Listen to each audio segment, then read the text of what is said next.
Hey there, welcome back to PlaySpark. In this tutorial, I'm going to talk to you about how to create a mobile game.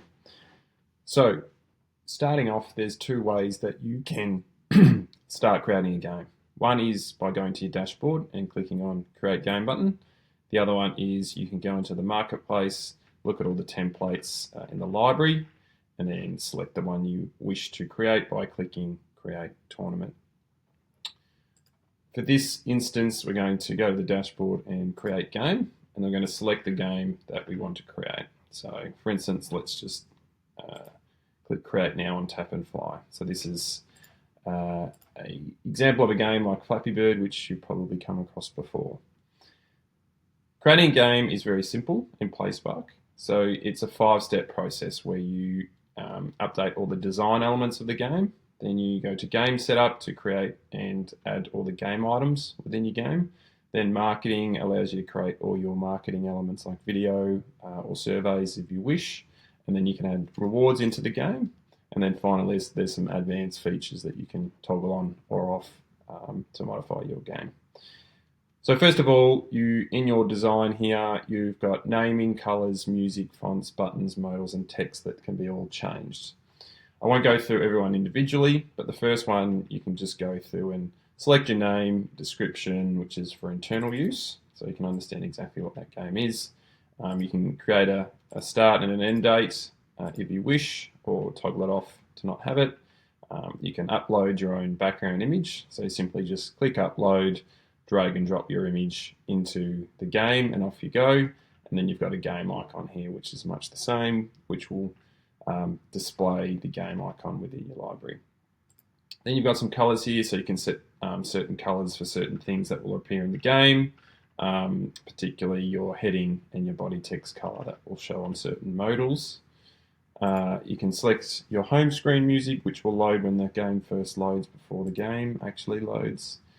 Fonts, so you can select your heading and your body fonts here. Heading fonts will generally display across modals and headers of those modals, whereas the body text will be the text that shows within those pop-up modals. Again, buttons, you can change every button you wish by simply clicking upload and uploading your own button if you wish, or you can select from the default button options that are here. So you can just go through, drag and drop, select default items whichever way you wish, and then those items will show up within the game screen. And then same thing with modals here and other items that will display on the game. Text, essentially you've got some text items for some games which you can change the names of. So if you wanted to change coins to another name, you could do that by simply typing in that name and it will dynamically change within the game. Step 2, you go to game setup. And in the game setup, you'll have a list of all the items that appear in the game. So things like character animation, obstacles, all those types of things, the background. When you go and change one of these items, you'll have little text here that will explain how to change that and what resolution that is ideal for this. So to change an element, you quickly select upload and then upload your own image as you wish.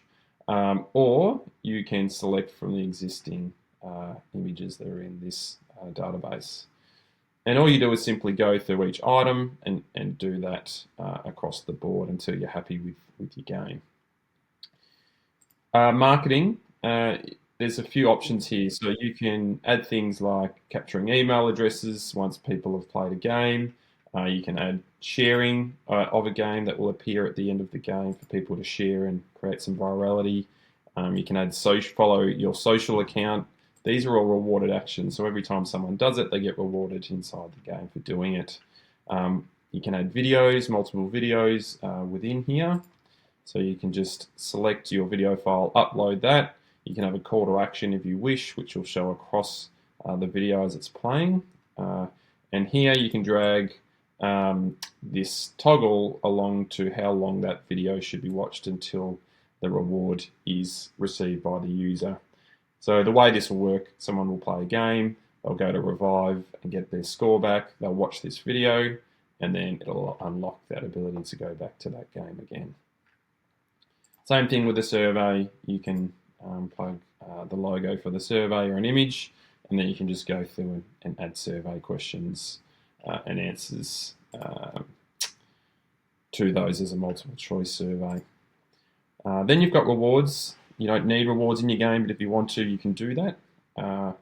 So through here, you're just adding rewards into your game. So uploading an image, entering the name and the description of that reward, and then the input is essentially what the user does inside the game to unlock that reward. So they could be a score, it could be a certain amount of XP they achieve, could be getting to a certain level, could be the rank on their leaderboard at the end of the game, that type of thing. So for this instance, if we select score, and let's say it's equal to or above a score of 10, then they're going to receive an action. This is what they will receive, so that you could send them XP points, you could send them coins in the game, you could send them a promo code, which is commonly the most used by brands. So let's just say we wanted to give away a 10 off voucher, and then we just put the instructions in. So this is the code. If you had a coupon code, that would be what you put in there, and then you just put your instructions and click button below, and then the button below would obviously be your URL that you want them to click on to then go and redeem that offer or that code. Then from there, if you wanted to add multiple rewards, you can do that. Click another reward and off you go, and you can apply different rewards to your game. There's different strategies on how to get people to play more. So generally what we recommend is starting with a reward that's of low value, that's easy to obtain, and then slightly make those rewards stackable. So harder rewards are applied to harder achievements as the game goes along, to encourage people to keep playing over time. That's if your goal is to increase people playing for longer periods of time. And then you've got just these toggles here, lots of different options to advance, tweak your game. So there's things like hide the back navigation, turning it into single player mode, turning it into a playable ad, which essentially is just a quicker version of a game and playing it once. So there's all these different options here. You can hide buttons, you can hide these are coins and XP notifications that pop up across the game as people are playing, and just some other options down here through the game.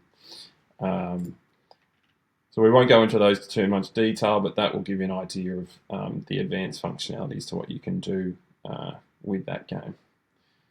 So that's it. Then you've got a summary of your game and what you've chosen and the settings of that game. And then you click approve, and that game will essentially be added to your library in My Games. And this is the game we've created, Tap and Fly here. So yeah, you can go and edit that game if you want to. You can click on the ellipsis here, click edit tournament, go and update that game and get to summary and click approve. It'll update those settings, and then basically you can go and get the URL by clicking get embed code, copy that URL, and then you can go and test that within your browser to see how that game works for you. And then you can just go and reiterate by going into edit tournament and changing that game until you're happy with it. So that's how you create a mobile game in PlaySpark. If you have any questions as you go through the process, just let us know at hello@playspark.co. Thanks.